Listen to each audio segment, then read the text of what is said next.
ओम शांति। आज है 14 सितंबर 2020 की साकार मुरली। पहले सुनते हैं मुरली की मुख्य पॉइंट्स। बाबा ने कहा, यह है सच्ची गीता पाठशाला जहाँ बच्चे, बूढ़े, जवान आदि सब पढ़ते हैं। तुमको तो खुशी होनी चाहिए कि कैसे सारी सृष्टि के आदि मध्य अंत का ज्ञान बाप हमें देते हैं। कोई कहते हैं, बाबा हमने क्या गुनाह किया जो हमें ऐसा पार्ट मिला।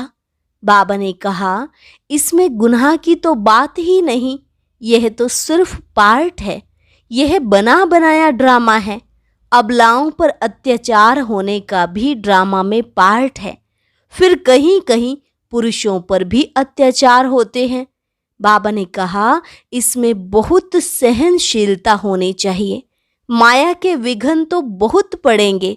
विश्व की बादशाही ले रहे हो, कुछ मेहनत तो करनी पड़े। फिर अंत समय की स्मृति दिलाते हुए कहा, वह भी समय आएगा जो तुम बाहर भी नहीं निकल सकेंगे। दिन प्रतिदिन जमाना बिगड़ता जा रहा है, अभी तो और भी बिगड़ना है। दुख के दिन बहुत जोर से आएंगे, रक्त की नदियां भी बहेंगी, कहाँ भी सेफ्टी नहीं रहेगी। अभी तुमको मालूम हुआ है, बाकी थोड़े दिन हैं, फिर हम जाएंगे अपने शांति धाम, सुख धाम। बाबा ने कहा, दुख सुख यह तो तुम्हारे कर्मों का हिसाब है। मैं कभी दुख नहीं देता, मैं तो आधा कल्प के लिए सुख देकर जाता हूँ। और लास्ट में कहा, इस ड्रामा के राज को समझने में बड़ी विशाल बुद्धि चाहिए। अगर और कुछ भी न समझो तो सिर्फ एक बात बुद्धि में याद रखो, मेरा तो एक शिव बाबा, दूसरा ना कोई। हाथों से कर्म करते रहो और बुद्धि से बाप को याद करते रहो। अब सुनते हैं महावाक्यों को विस्तार से। मुरली का सार। मीठे बच्चे, तुम अभी सच्ची सच्ची पाठशाला में बैठे हो। यह सत्संग भी है। यहाँ तुम्हें सत्य बाप का संग मिला है जो पार लगा देता है। प्रश्न, हिसाब किताब के खेल में मनुष्यों की समझ और तुम्हारी समझ में कौन सा अंतर है? उत्तर, मनुष्य समझते हैं यह जो दुख सुख का खेल चलता है, यह दुख सुख सब परमात्मा ही देते हैं। और तुम बच्चे समझते हो कि यह हरेक के कर्मों के हिसाब का खेल है। बाप किसी को भी दुख नहीं देते, वह तो आते ही हैं सुख का रास्ता बताने। बाबा कहते हैं, बच्चे मैंने किसी को भी दुखी नहीं किया है, यह तो तुम्हारे ही कर्मों का फल है। गीत, इस पाप की दुनिया से कहीं दूर ले चल, जहां चित्त चैन पावे। ओम शांति। मीठे मीठे रूहानी बच्चों ने गीत सुना। किसको पुकारते हैं? बाप को। बाबा आकर इस पाप की कलयुगी दुनिया से सतयुगी पुण्य की दुनिया में ले चलो। अभी जीव आत्माएं सब कलयुगी हैं, उन्हों की बुद्धि ऊपर जाती है। बाप कहते हैं, मैं जो हूँ, जैसा हूँ, ऐसा कोई नहीं जानते। ऋषि मुनि आदि भी कहते हैं, हम रचयिता मालिक अर्थात बेहद के बाप और उनकी बेहद की रचना के आदि मध्यांत को नहीं जानते हैं। आत्माएं जहाँ रहती हैं वह है ब्रह्म महतत्व, जहाँ सूर्य चांद नहीं होते हैं, ना मूल वतन ना सूक्ष्म वतन में। बाकी इस मांडवे में तो बिजलियां आदि सब चाहिए ना, तो इस मांडवे को बिजली मिलती है, रात को चांद सितारे, दिन में सूर्य। यह है बत्तियां। इन बत्तियों के होते हुए भी अंधियारा कहा जाता है। रात को तो फिर भी बत्ती जलानी पड़ती है। सतयुग त्रेता को कहा जाता है दिन और भक्ति मार्ग को कहा जाता है रात। यह भी समझ की बात है। नई दुनिया सो फिर पुरानी जरूर बनेगी, फिर नई होगी तो पुरानी का जरूर विनाश होगा। यह है बेहद की दुनिया। मकान भी कोई बहुत बड़े बड़े होते हैं, राजाओं आदि के। यह है बेहद का घर, मांडवा अथवा स्टेज।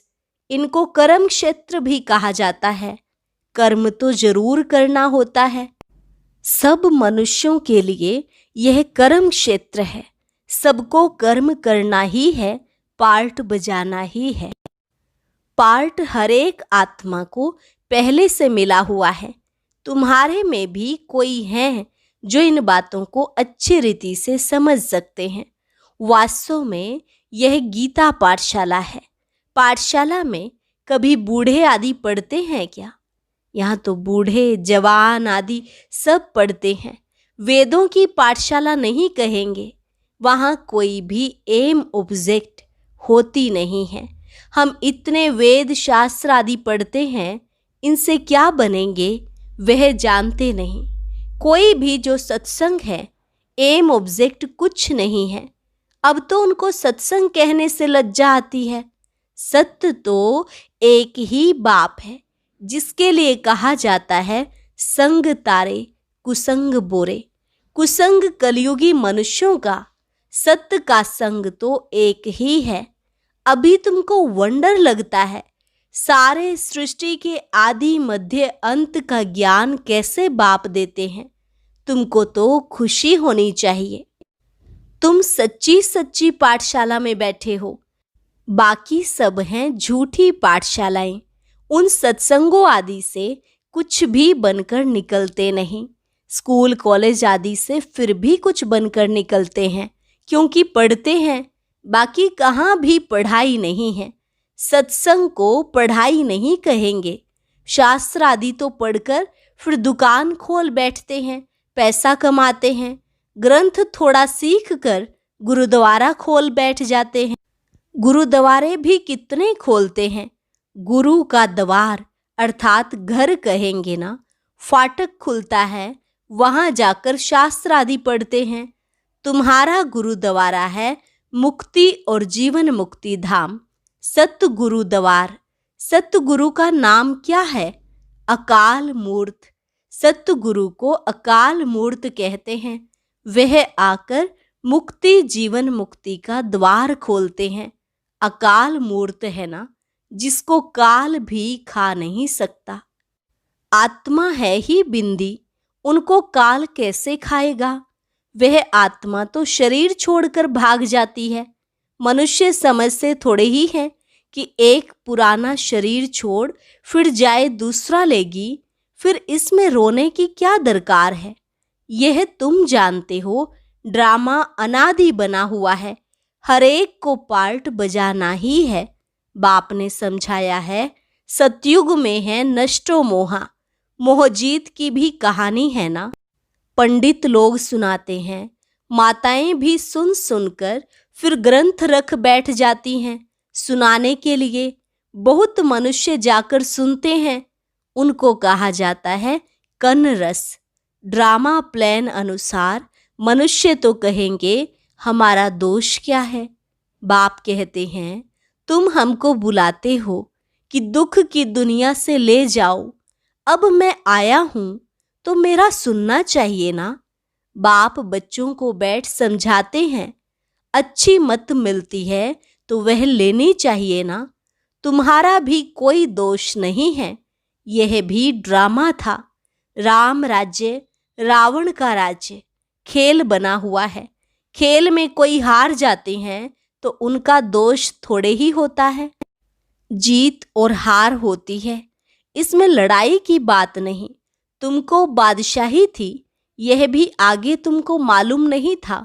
अभी तुम समझते हो। जो सर्विसेबल हैं, जिनका नाम वाला है। दिल्ली में सबसे नामी ग्रामी समझाने वाला कौन है? तो झट नाम लेंगे जगदीश का। तुम्हारे लिए मैगजीन भी निकालते हैं, उसमें सब कुछ आ जाता है। अनेक प्रकार की पॉइंट्स लिखते हैं। ब्रिज मोहन भी लिखते हैं। लिखना कोई मासी का घर थोड़े ही है।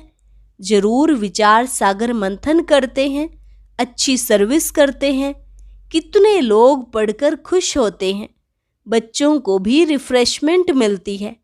कोई कोई प्रदर्शनी में बहुत माथा मारते हैं, कोई कोई कर्म बंधन में फंसे हुए हैं, इसलिए इतना उठा नहीं सकते हैं। यह भी कहेंगे ड्रामा। अबलाओं पर भी अत्याचार होने का ड्रामा में पार्ट है। ऐसा पार्ट क्यों बजाया, यह प्रश्न ही नहीं उठता। यह तो अनादि बना बनाया ड्रामा है, उनको कुछ कर थोड़े ही सकते हैं। कोई कहते हैं हमने गुनाह क्या किया जो ऐसा पार्ट रखा है। अब गुनाह की तो बात नहीं, यह तो पार्ट है। अबलाएं कोई तो निमित्त बनेंगी जिन पर सितम होंगे। ऐसे तो फिर सब कहेंगे हमको यह पार्ट क्यों। नहीं, यह बना बनाया ड्रामा है। पुरुषों पर भी अत्याचार होते हैं। इन बातों में सहनशीलता कितनी रखनी पड़ती है। बहुत सहनशीलता चाहिए। माया के विघ्न तो बहुत पड़ेंगे। विश्व की बादशाही लेते हो तो कुछ मेहनत करनी पड़े। ड्रामा में आपदाएं खिटपिट आदि कितनी हैं। अबलाओं पर अत्याचार लिखा हुआ है। रक्त की नदियां भी बहेंगी, कहाँ भी सेफ्टी नहीं रहेगी। अभी तो सुबह को क्लास आदि में जाते हो सेंटर्स पर, वह भी समय आएगा जो तुम बाहर निकल भी नहीं सकेंगे। दिन प्रतिदिन जमाना बिगड़ता जाता है और बिगड़ना है। दुख के दिन बहुत जोर से आएंगे। बीमारी आदि में दुख होता है तो फिर भगवान को याद करते पुकारते हैं। अभी तुमको मालूम है बाकी थोड़े दिन हैं, फिर हम अपने शांति धाम सुख धाम जरूर जाएंगे। दुनिया को तो यह भी पता नहीं है। अभी तुम बच्चे फील करते हो ना, अभी बाप को पूरी रीति जान गए हैं। वह सब तो समझते हैं परमात्मा लिंग है, शिवलिंग की पूजा भी करते हैं। तुम शिव के मंदिर में जाते थे, कभी यह ख्याल किया कि शिवलिंग क्या चीज है? जरूर यह जड़ है तो चैतन्य भी होगा। यह तब क्या है? भगवान तो रचता है ऊपर में, उनकी निशानी है सिर्फ पूजा के लिए। पूज्य होंगे तो फिर यह चीजें नहीं होंगी। शिव काशी के मंदिर में जाते हैं, किसको पता थोड़े ही है कि भगवान निराकार है। हम भी उनके बच्चे हैं। बाप के बच्चे होकर फिर हम दुखी क्यों हैं? विचार करने की बात है ना। आत्मा कहती है हम परमात्मा की संतान हैं, फिर हम दुखी क्यों हैं? बाप तो है ही सुख देने वाला। बुलाते भी हैं, हे भगवान हमारे दुख मिटाओ। वह कैसे मिटाए? दुख सुख यह तो अपने कर्मों का हिसाब है। मनुष्य समझते हैं सुख का एवजा सुख, दुख का एवजा दुख परमात्मा ही देते हैं, उन पर रख देते हैं। बाप कहते हैं मैं कभी दुख नहीं देता हूँ, मैं तो आधा कल्प के लिए सुख देकर जाता हूँ। यह फिर सुख और दुख का खेल है। सिर्फ सुख का ही खेल होता फिर तो यह भक्ति आदि कुछ न हो। भगवान से मिलने के लिए ही यह भक्ति आदि सब करते हैं ना। अब बाप बैठ सारा समाचार सुनाते हैं। बाप कहते हैं तुम बच्चे कितने भाग्यशाली हो। उन ऋषि मुनियों आदि का कितना नाम है। तुम हो राज ऋषि, वह हैं हठयोग ऋषि। ऋषि अर्थात पवित्र। तुम स्वर्ग के राजा बनते हो तो पवित्र जरूर बनना पड़े।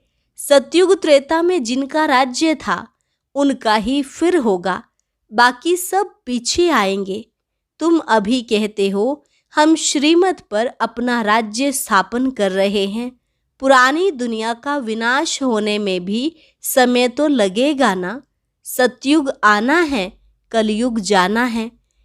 कितनी बड़ी दुनिया है। एक एक शहर मनुष्यों से कितना भरा हुआ है। धनवान आदमी दुनिया का चक्र लगाते हैं, परंतु यहाँ सारी दुनिया को कोई देख ना सके। हाँ, सतयुग में देख सकते हैं, क्योंकि सतयुग में है ही एक राज्य।